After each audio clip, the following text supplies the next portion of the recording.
Welcome to Municipals or Foes, at the crossroads of seriousness and silliness, a look at small town politics in rural Oklahoma. We're just two city council members discussing if your municipality is really your friend or foe. I'm Lauren Fuller, along with my co-host, Mike Similescu, and today we have a special guest, Mark Mesiti Miller, here from the Durant Sustainability Collation to talk to us about trees and sidewalks. Mark, tell us a little bit about yourself. How in the world did you end up in Durant, Oklahoma? Well, that's an easy question to answer. My 6 grandkids live here in Durant, so outside Durant, but in Silo. But that's why I'm here.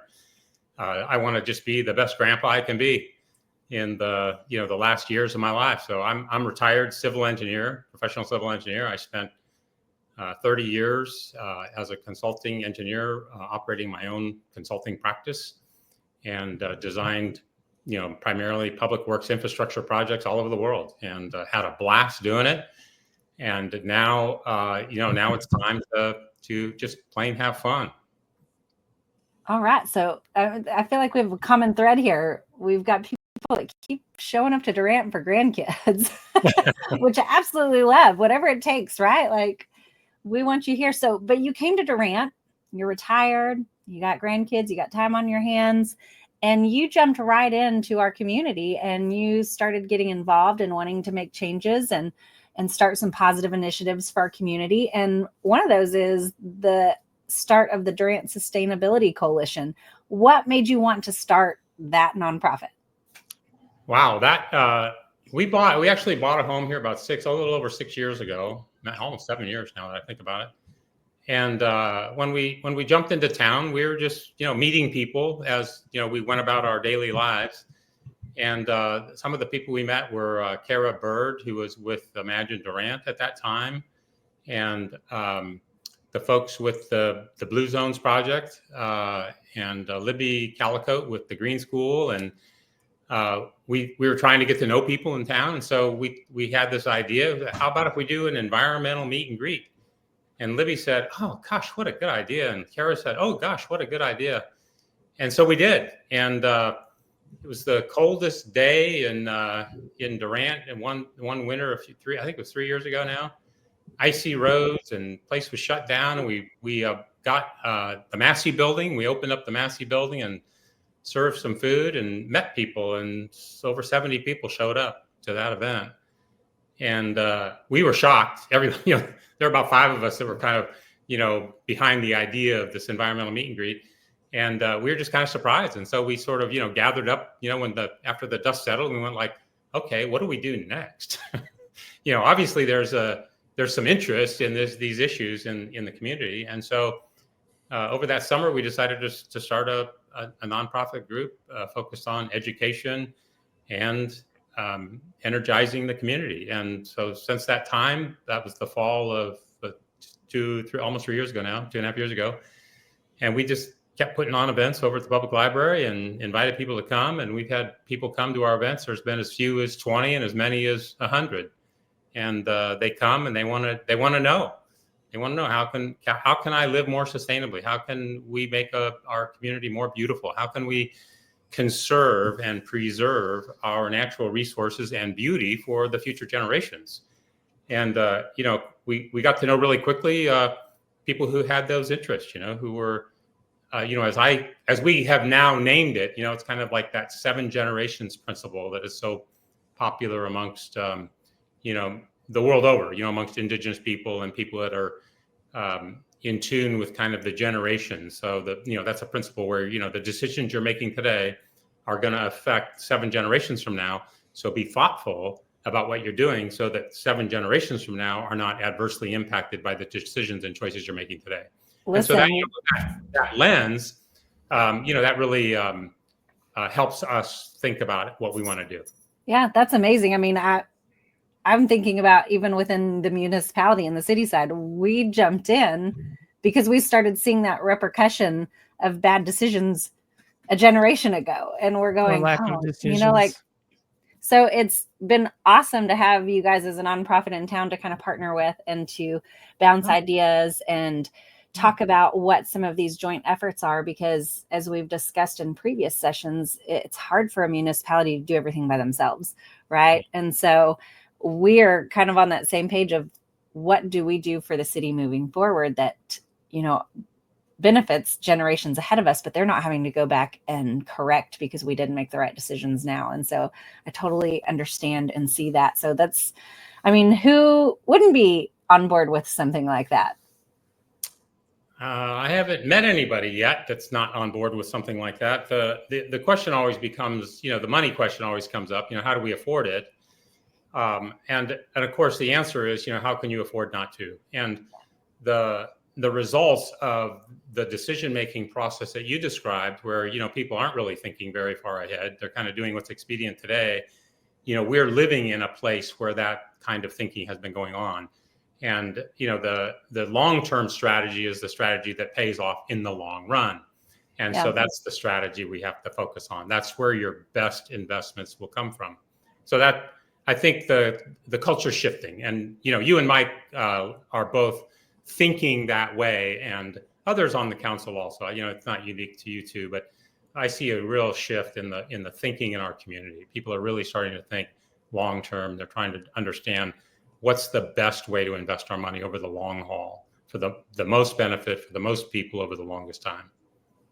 Well, one of the topics I wanted to touch on that we've had some overlap in is we're talking about redoing some of our corridors here in town and redoing streets and sidewalks and all of those things.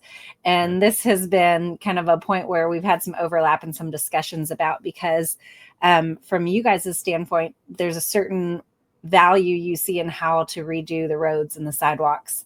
And from a city's point of view, there's certain value that we want to make sure we're bringing to the community and how we address these renovations, right? And updating to the city. And so you have talked a lot about how we want to make sure our roads are done in a way that benefits the pedestrians, the business owners, the cars, right? Like there is a win-win for everybody, and it can be aesthetically pleasing, and it can be functional, and it can be all things for all people, right?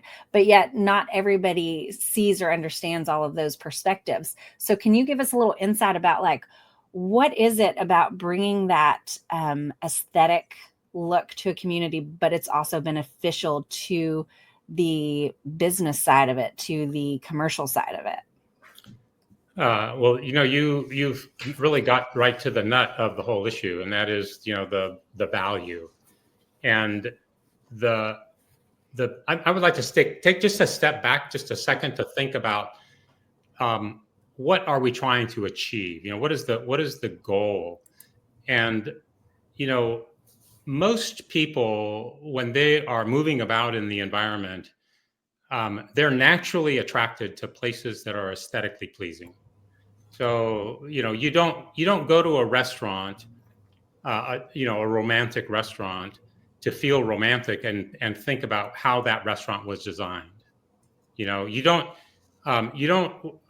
go to a place that's safe to think about I'm here because I feel safe, and how it's designed to feel safe. You don't go to a place that's aesthetically pleasing and feels joy. When you go someplace and it makes you feel joyful or calm, and in touch with beauty. And when you're there, you don't think about how it's designed and how the investments that were needed to get to that, but you're attracted to it. And people who are in those kinds of aesthetically pleasing, comfortable places, they enjoy them. And when you enjoy them, they attract more people. And so when you attract more people, you're attracting customers. And so you're not really thinking about how to make more money. What you're thinking about is how to create an environment that is aesthetically pleasing and attractive to people of all ages, and accessible to people of all ages, and especially those people who are walking around, because it's the walkers, it's the pedestrians that are going to come in your store. It's not the cars don't come and shop in your store. It's the people. And this is not anything new. This has been a new wave. There's a number of different words that people in this profession the planning profession talk about it. But this is an old way of being in the world, and many communities have kind of lost their way, and the automobile has become the dominant design feature of our cities and towns, and we've forgotten that it's people, not cars. And it's not a judgment. It's just it's a misstep. And the places that are quick to re-embrace the pedestrian, that are quick to re-embrace the aesthetic beauty, they're seeing the multipliers, the 10x investment returns. It's not. This is not something that's dreamy. It's not a dreamy vision. It's facts. It's economics, and so that's the part that's maybe missing from some of the conversation, is that this works. This isn't something brand new. This is something that's been proven over and over that it works. Building beautifully, aesthetically pleasing, attractive places, guess what? It attracts people. So let me stop you there a second, Mark. So that kind of goes into my question. You guys, one of the projects that you've done recently, which a lot of people misunderstood, they thought we as city council approved this and put a bunch of money into it when it wasn't anything that we did. We just let y'all go ahead and do it. Was that sort of on Main Street where y'all kind of did a temporary widening of the sidewalks? You put some more, some trees, some seating areas around Christmas time, right? That was the idea. You had a little Christmas market and some of those empty storefronts there. And that was kind of based on at least an idea of one of these. It was kind of one of those things that you talk about here, kind of make things look more aesthetically pleasing and more place you want to hang out, right? That was kind of the idea behind that. So tell us a little bit more about that, and then kind of your thought processes on how that went, and then kind of what that has in store this springtime. Yeah, it's called the Better Block Pop-Up. That's the formal name for that experiment, and it was literally an experiment. And that way of thinking about doing public works infrastructure grew out of a realization that 99% of the people that live in our communities, they can't look at a set of plans and go, "Oh, I can see that." They just see lines on paper, and photographs are great, but it's always of somewhere else. And so, for $15,000, we were able to build sort of a full-scale mock-up of an idea that, you could spend $100,000 on paper and people would still go, "I don't understand what you're proposing." And so this was a very focused effort to demonstrate the principles, not the solution, but the principles involved. What does a wider sidewalk bring? What do trees bring? What does street furniture bring? What are the advantages? Or what does it feel like, right? Going back to my earlier comments about how does a place make you feel? You're not looking at how it's designed, you're looking at how it makes you feel. And so, we asked some questions about it. We had a little short survey that people could take. And the people who went there and experienced that space and responded to our survey were overwhelmingly positive. Their responses were like 80% of the people who took the survey were like all in on positiveness. And so that's the result. It's like when you can show people, then they can feel it, and then they can respond to how they're feeling. And that's really what we're trying to create. And I think everybody has, 99% of everybody has been places where they go, "Wow, I really like that place," and I don't know what your favorite places are. Some of my favorite places are like Sulphur Springs, Texas. You go there and it's like this intimate little cozy little downtown around a big square, lots of little shops, lots of life, lots of pedestrians. McKinney, Texas, even Ada or Ardmore, Denison, a lot of people, shop in Denison. And, everybody remarks at what a lovely downtown, big wide sidewalks, lots of trees, places to sit, water features, all these things that are, guess what? They're attractive. People are attracted to those kinds of environments. And the businesses, I know a few that have relocated there, and they're reporting 5x more customers. And why? It's an environment. It's the way it feels. It feels better. It's more attractive. So that's that Better Block experiment, was just to test that for those people in our community who can't imagine what lines on paper are and what it would feel like in Durant, in our downtown. And so for a total cost of $15,000, which was a grant funded through the National Association of Realtors, by the way, improving property values is one of their core principles, or one of the ways they operate. And so they are more than willing to invest $15,000 in demonstrating what that looks like in communities across America. So they, it was a slam dunk in a sense, getting the money to do it. And then we hired a consultant who was a Better Block expert, and a bunch of volunteers. Well, you probably stopped by, and during the construction, and in the space of a week, we put it all up. We threw it out there. People enjoyed it, and then the trees had to disappear and the furniture had to disappear. All the temporary things left, but a couple of the people down there, the shop owners, want to keep it. They didn't want it to be just a month. They wanted it to be 6 months. So a couple of them have gotten together and asked the city permission to stay there through the summer, and the city said, "Yeah, well, you can stay there through the summer, no problem." And we'll see what happens. Are there trees coming back, or the trees are not? There's no plan. Yeah, no plan. Are there some type of activities there? Because the problem with that sometimes is, well, if the storefronts are empty, then there's not going to be any activity, right? Like, it would be good to have something to draw people there. It would absolutely be good to have something to draw people there, and I think Kurt Walker has, who owns the Corner Crust. He has some ideas about that, and I don't know if you've been down there on a Thursday night, but they have I think if you ride your two-wheel, it's like a motorcycle club type thing. Yeah, and they've taken over. They line up their motorcycles on the sidewalk extension there, and it's really quite entertaining. I just happened to stumble by it the other night, and it was like, wow, look at all these cool bikes, So I was with one of my grandkids, and we wandered around and looked at the bikes and talked to the people. They're all pretty friendly, and people were eating pizza, and it was a fun time. Well, here's my question, Mark, is we all look at this and we see the benefit, but as with everything, you have your naysayers, right? You have your people that don't get out and enjoy it as pedestrians, the people who are trying to power through the roads, who are using it as a thoroughfare. So on the opposite end of that spectrum, yes, we had good feedback on a survey for the people getting out walking that appreciated having a little bit more room, who appreciated the ambiance of it, right? But you're going to have a handful of people, you could say some, a lot, I don't know, that are going to say, I don't like losing parking spots. I don't like having to drive slower. So tell us a little bit about the benefits of the downsides. Well, the downside, there'll always be some people who are unhappy. There's, this is my life. I spent my life doing this kind of work.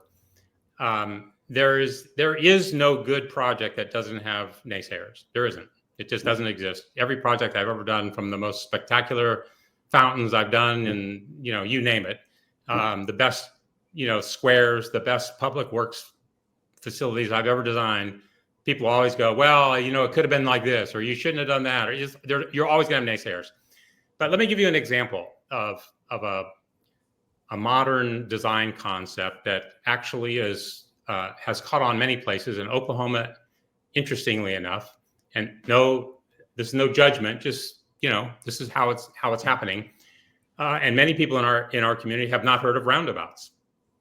So a roundabout is an intersection which has no traffic signal. And when you come into the intersection, you basically go around a circle and you exit at the whatever street it was that on the roundabout that you need to exit on. Roundabouts are infinitely better than signalized intersections. And we don't have time here tonight to talk about it. But here's what's important about it: how they feel, right? So when you do for those places that had the money and resources to do the before and after assessments of roundabout intersections, before the roundabout is constructed, the number of people who are against the roundabout they're unsure, they're not sure if it'll work, they're not sure it's any safer, they're not sure how it's going to look, is quite high. This uncertainty factor, this fear of change, is endemic to the human species. And then after the roundabout is constructed, there is literally no strongly negative feelings about the roundabout. None. where before they'll be, 40% or something like that. I don't have the study in front of me. I could send it over to you if you want. But what happens is, once things are done, once things are executed and they're substantially better, the naysayers just kind of, it's like it's always been there. It's one of those things that, and it's always interesting to me that the vast majority of people who have concerns, once they experience that thing, they go, oh, I get it. Oh, I get it now. And I understand it because, I'm an engineer. I am trained to see lines on paper. I'm trained to see things in my mind, put it down on paper and watch it come to life. It's easy for me. I have that gift, but most people don't. Most people cannot imagine things until they're in front of them. And so I say to those folks, go look at other places. Go to Sulphur Springs. Go to Denison. If you don't like it, okay. You don't like it. You don't want something to be more aesthetically pleasing, and that's okay. But most people, I would bet my life on it, most people would say, wow, I would love to have that here in downtown Durant, or I would love to have that on my street, or I would love if my neighborhood had that. That's the reality. I think you're right. Listen, I think you're right about that. With you talk about roundabouts, talk about a lot of that stuff. I think that's correct. If you've traveled different places, Denison's a great example. They have a bunch of roundabouts now, but if you visit other countries too, they do have those, and they seem to get along just fine with them. And I think they are less maintenance, and I think probably they do say they are safer. I know a lot of people just don't like them, just like you said, it's unfamiliar to them. So I think that's part of the issue is kind of experiencing. And there is some time where people don't really understand how to use them, but it's really a common sense type of situation when it comes to the roundabouts. But I think you're right from that standpoint. And also when you talk about their places, I think everybody wants aesthetically pleasing. I think it's just the just kind of what's the Durant version, right? I think that's what they're looking for, because it's like, well, we don't want to look like this, that, or the other. But I think you're right, though. From that standpoint, I think most people would like to have an aesthetically pleasing downtown. The nice thing about our downtown is not very big. So like Denison's downtown's huge, and they just keep renovating more and more of it. Like it's like a never ending street. At least we don't have that many blocks, so it wouldn't take that much. But we also need buy-in from the building owners. And we also need and the businesses, right? So I think that's part of our goal here, because that's always the question is how are you going to get there? If who's going to be putting the money down for this? And that's the question, because it's like I said, a city, we have trouble with that because we have a lot of infrastructure needs that are emergent, and that's not one of our emergent things. But if there are ways to do that, I think that would be helpful as we go forward here, especially if we do these big infrastructure projects. We would like to add those things as you talk about, sidewalks and what is the other thing, trees and those type of things. I think that's really important because, it's very hot here in Oklahoma. So trees are important because it shades, right? So I think those are important things. But anyway, go ahead.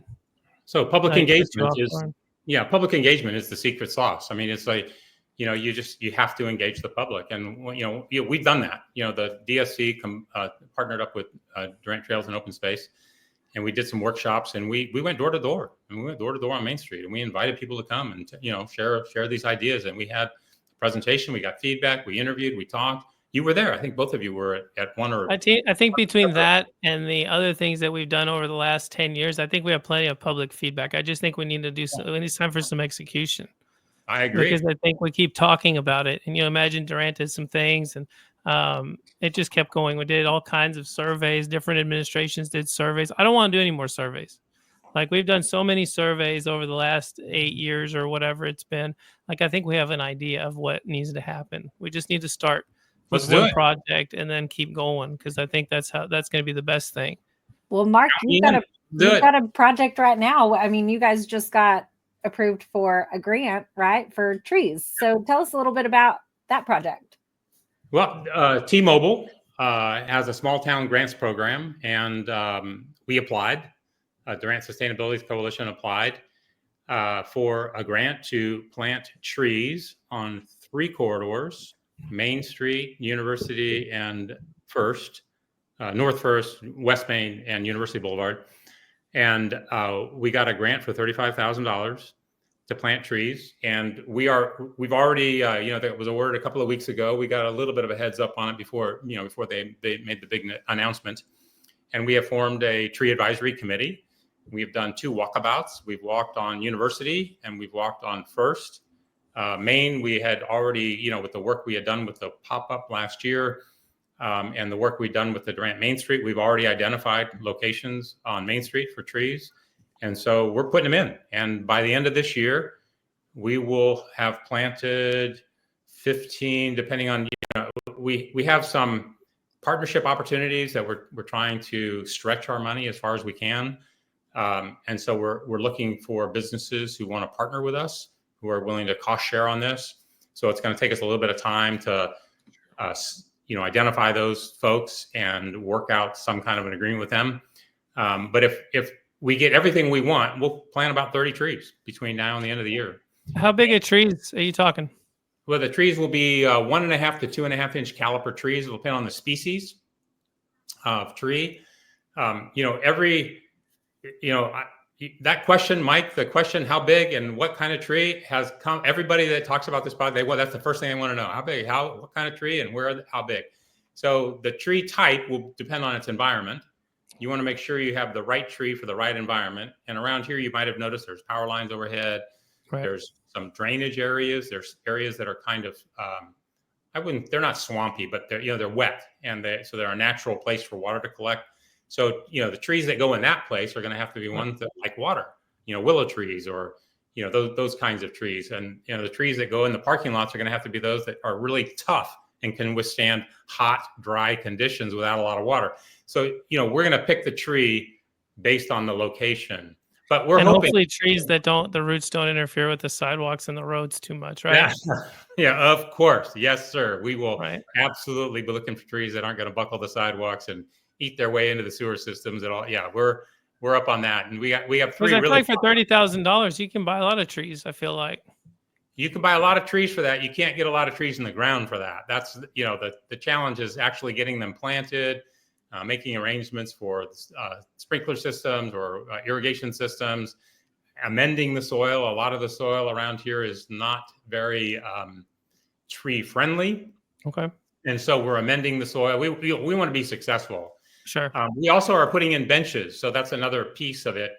The goal is to create some spaces that people want to be in. So we're trying to do a sort of a miniature placemaking exercise on somewhere along those 3 corridors. So we're not just going to put in, 10 trees on University spread out every 100 feet. We're going to put in, 10 trees on University in one block and create do some placemaking so that it jumps out at you. When you drive by, you're like, oh, wow, that's really a nice little spot. Or when you're for example, you stop at Hot Shots to get a coffee and you go, oh, I think I'll go sit down over there underneath that nice shady tree and enjoy myself for 5 minutes, and maybe visit with somebody, somebody else is already there. So we're trying to create that feeling that, I was talking about earlier. We want to show the community the power of trees and benches and placemaking. Yeah, I think it's that spark you need to kind of light that fire, right? And if we can get the buy-in, then it'll be a lot easier to include in future projects because people will find the value in it, right? I think that's really our ultimate goal is to, as we've always said, our mission is to educate and energize, and part of that is just, raising the grassroots knowledge of the community. So, so many people, they're going about their daily lives. They don't have time to think about how this feels or what we could change to make it look better or what, it's not in their awareness. It's not part of what people are thinking about. But if you can, pop something up and people go, oh, look at that. What happened over there? We planted 1 tree last year. 1 tree makes a difference. That's our campaign. 1 tree over there on Green Spray, the corner of First and Elm. And you wouldn't believe how many people noticed that 1 tree. And they noticed the little sign. They're like, oh, you're the people who did that 1 tree over there in the Green Spray parking lot. Wow, thank you. It looks so nice. And it's 1 little scrawny tree right now, But people respond to that. People want to feel better about the environment. People enjoy that kind of stuff. And that's what, we're about bringing joy to the community. Bottom line, quality of life, a joyful community. a place that people are attracted to, a place that feels good, So speaking of the environment and awareness, you guys have your second annual Earth Day Festival coming up. Yes, sir. Coming up. And I remember last year I did the proclamation because Mayor Tucker was out of town, but it was a pouring rain and there were still people come out. But tell us a little bit about when that is, what you're doing there, who's going to be there, and just give us some information about it. Plug it for us. I will gladly plug it. So April 26th, Saturday, April 26th, we've already put in the order. No rain this year. Not be bright, sunny, clear blue sky day. And you're right. You were there last year, and thank you for coming and reading the city's proclamation. That was a very moving thing and completely unexpected. So thank you for doing that. And it was raining, and we were expecting maybe 300 to 500 people. And when it started raining, we were thinking, boy, I hope we get 30 to 50 people. Well, we still got 300 people, and 23 of our 30 vendors showed up, put up tables, put up tents. We held the festival. We did call it early. We were scheduled to go to 4, and we pretty much by 2:30 everybody had cleared out. But we did get a little break in the rain from about noon to 2, and people really had a great time. We're doing the same thing this year, only we're going to extend it a little bit. We're going to start at 10. We're going to start at 10. We're going to go to 4, same as last year, that closing time. We've got speakers lined up, sort of the same thing, only like double. That's what we had last year. We've got, double the number of sponsors. We've got, double the number of tables already in the hopper. It's going to be a really great thing. And where's it going to be located, Mark? It'll be at Carl Albert Park, which, everybody knows Carl Albert Park, where the swimming pool is. Be on the lower part, where the lawn is, and we'll be, tucked in amongst the trees. From 10 to 12, it'll be kind of like this warm, good morning, waking up kind of stuff. We'll have some exercises, group exercises. There'll be some people doing yoga and, other kinds of movement things. And so it's kind of a way of embracing the earth. And then at noon, we'll have our opening ceremonies with the Choctaw singers and the Girl Scouts and some of the other groups in town. Then we have 3 main guest speakers and some of the littler, smaller speakers that will take the stage. It'll just be a great family event with the opportunity to learn a lot about, what is going on around the environment and the earth in southeastern Oklahoma. Is there going to be food? Yes, there will be food. I am not the food guy on this event this year, but I think we've got both food and drink vendors. Everything will hopefully will be, we've asked for all the vendors to make everything no waste. So if there are take it with you kinds of things, they'll be fully compostable. We're trying to line up some people to actually man the garbage cans. So, we'll have a recycling bin and a garbage can next to each other, and we'll have people there to kind of help people learn about recycling. One of the things we push is recycling. We're still pushing for that. Hey, I got my yellow bin. Don't say I didn't get my yellow bin. I got my bin. Oh, you got your curbside bin? Good. Oh, yeah, we do too. Hoffman's offering, as many people know, they're offering curbside recycling for $20 a month, and a lot of people have taken advantage of that. Well, Mark, we are excited about the things that Durant Sustainability Coalition is involved in, and being a wonderful partner for the city of Durant. Placemaking, I feel like, is where we are headed. That's what we are striving as a community to make Durant a place people want to be. So starting in these small little incremental ways is so vital and important to make people see how important those pockets are. So thank you so much for your involvement. Will you tell our listeners if they have any questions? Is there any way they can get a hold of you after this? They can absolutely get a hold of me. The very best email to get a hold of me on is admin or info, either one, at D like dog, S like Sam, C like cat, Inc., INC, DSCinc.org. So info at dscinc.org. And that email will get to one of us on the board, and we will respond. You can also go to our Facebook page. Durant Sustainability Coalition has a Facebook page. You can also reach out to us through there. And we monitor both of those channels pretty frequently. So awesome. Great. Well, Mark, thank you so much for coming on today and giving us a little bit of information on how we can continue to make our community better. Thank you. Yes, thank you, you Mark. for all the I work you're appreciate doing. We appreciate you. Takes a We're team, trying. doesn't it? It really does. Yeah, it takes everybody.